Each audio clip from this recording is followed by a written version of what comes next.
In the photograph, he is already the king.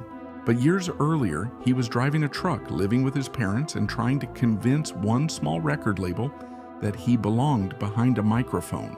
He was born in a two-room house in Tupelo, Mississippi, in 1935. His twin brother was stillborn, leaving Elvis as an only child. In 1948, his family moved to Memphis. For his 11th birthday, his mother gave him a guitar. After high school, there was no record contract waiting. He worked ordinary jobs, including driving a delivery truck, while pursuing music. In 1953, he paid for a private recording at a Memphis studio. Nothing happened.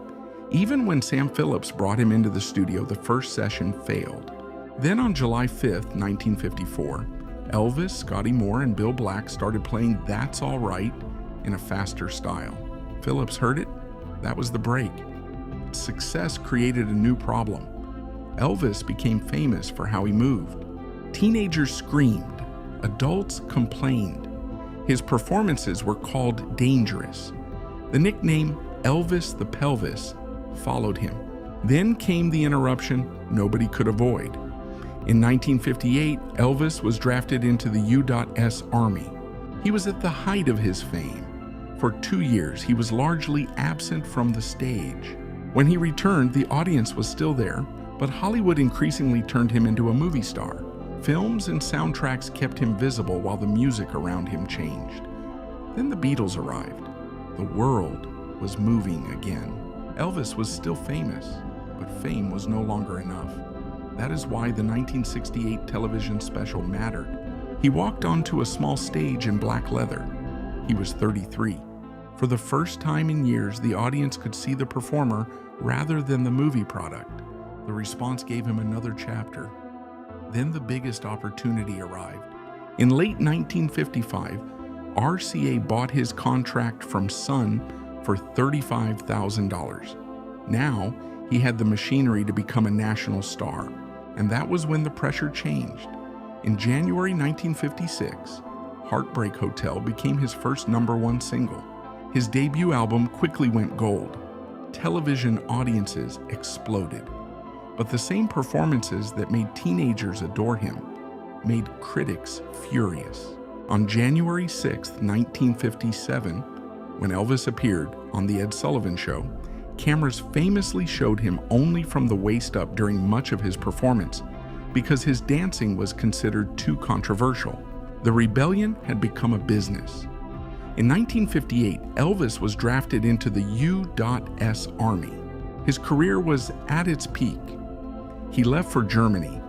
For 2 years, the biggest star in America was largely absent from the stage. When he returned in 1960, the world had changed. He was still famous, but Hollywood increasingly turned him into a movie star. Films kept coming. Soundtracks followed. The hits became less consistent. The man who had once seemed dangerous was becoming predictable.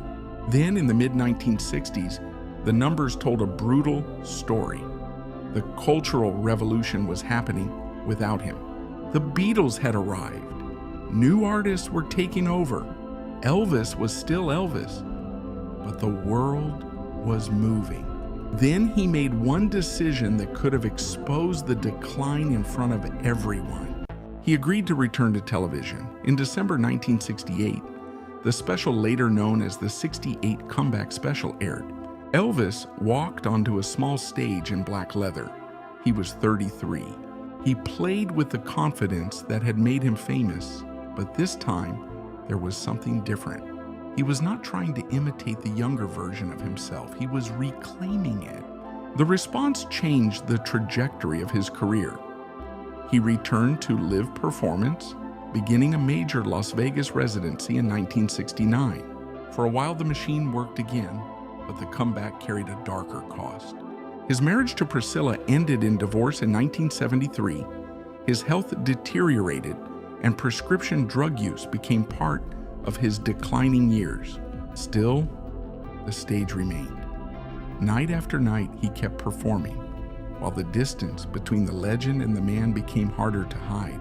On August 16, 1977, Elvis Presley died at Graceland at 42. The audience saw the king.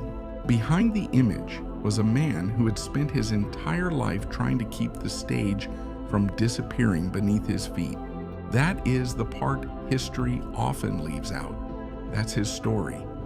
Every week on Silent Grind, one more person who was counted out and didn't stay down. Subscribe. The next one might be exactly what you needed to hear.